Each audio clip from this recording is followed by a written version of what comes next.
আজ বানিয়েছি চিংড়ি মাছ দিয়ে ঝিঙের ঝাল। প্রথমে চিংড়ি মাছগুলো লবণ হলুদ মাখিয়ে ভালো করে ভেজে নিয়েছি।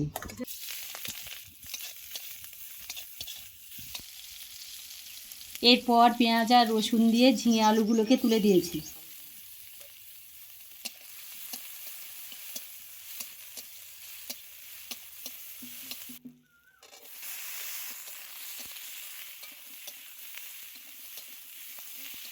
এবার পরিমাণ মতন লবণ হলুদ লঙ্কা গুঁড়ো দিতে হবে।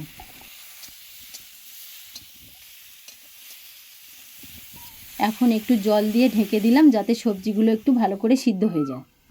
কিছুক্ষণ পর ঢাকনা খুলে ভালো করে কষে নিতে হবে, তাহলে তরকারিটা ভালো টেস্টি হবে।